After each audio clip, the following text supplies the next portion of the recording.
Assalamualaikum warahmatullahi wabarakatuh. Halo teman-teman, perkenalkan nama saya Teh Nibras Demusda, perwakilan dari satu kota Banda Aceh.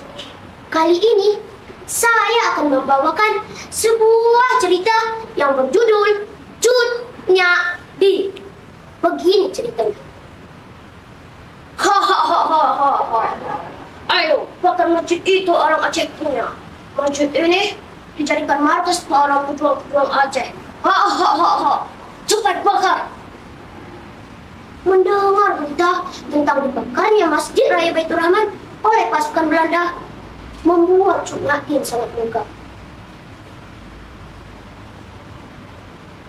Setelah menghancurkan Masjid Raya Baitur Rahman, kejadian itu membuat aku terpukul. Tanah Aceh terkotori oleh musuh dan kita makan manusia-manusia yang tidak pernah mengerti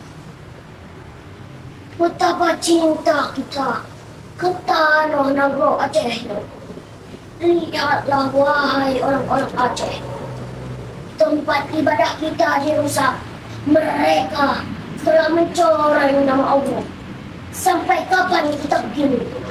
Sampai kapan kita menjadi budak Belanda? Allah Akbar. Allah Akbar. Cut Nyak Di merupakan sosok wanita dan pemimpin perang yang gagah berani yang lahir pada tahun 1984 di Lampadang Aceh.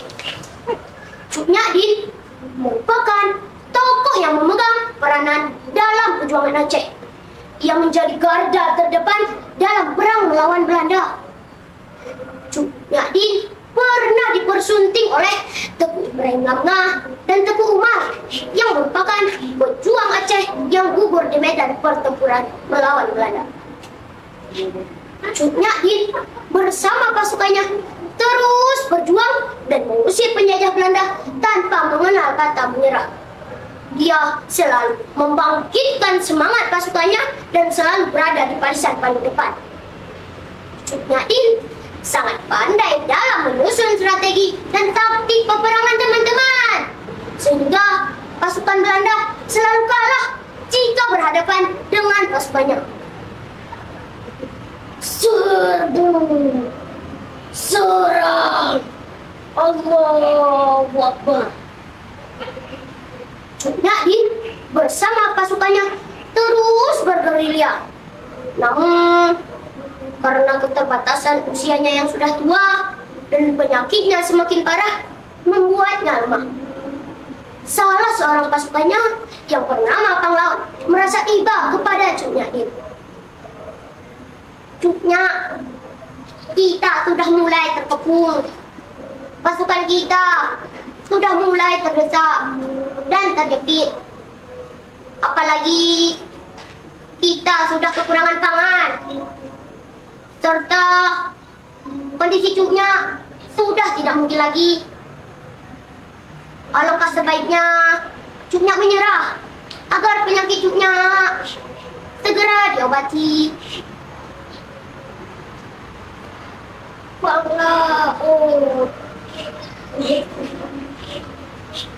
walaupun sudah tua, kesehatanku sakit-sakitan, saya tidak pernah gentar dengan Belanda dan tidak pernah menyerah kepada Belanda, meskipun kondisi ibu seperti itu. Kalau jangan kamu menjadi pengkhianat dalam perjuangan ini. Camkan itu. Semakin hari kondisi Cut Nyak Di semakin memburuk dan inilah membuat Panglaut melakukan kerjasama dengan Belanda.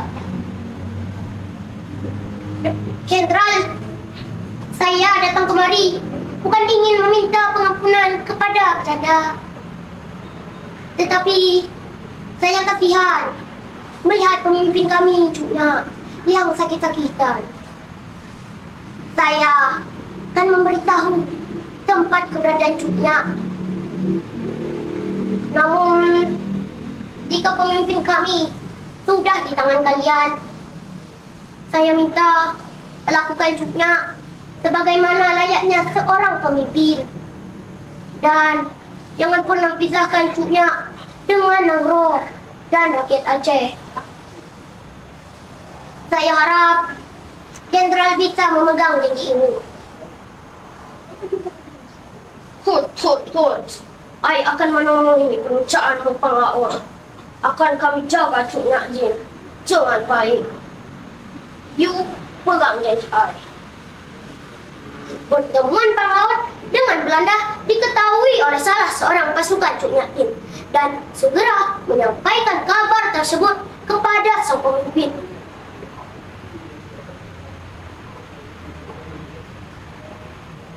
Apa? Panglaut sudah berkhianat. Masya Allah. Pengkhianat adalah musuh terbesar kita yang harus kita lenyapkan.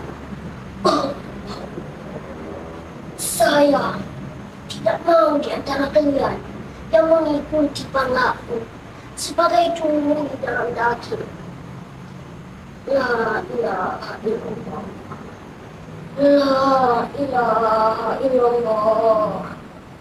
La ilaha illallah. Kemudian pasukan Belanda mengepung tempat persembunyian Cuk Nyak Din, walaupun terjadi peperangan yang besar. Namun pasukan Aceh semakin terjepit. Pasukan Belanda berhasil menangkap Cuk Nyak Din. Akhirnya Cuk Nyak Din ditangkap oleh Belanda dan dibawa ke Banda Aceh. Di sini ia dirawat di rumah sakit militer dan penyakitnya sudah mulai sembuh. Namun Belanda tidak mau membiarkan Cuk Nyak Din tinggal di Aceh karena khawatir ia masih memberi pengaruh kepada pejuang Aceh lainnya.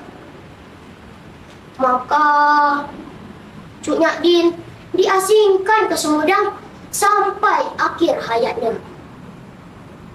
Inilah sepenggal cerita pahlawan wanita yang gagah berani melawan penjajah Belanda yang berasal dari Aceh. Nah teman-teman, saya akhiri. Assalamualaikum warahmatullahi wabarakatuh.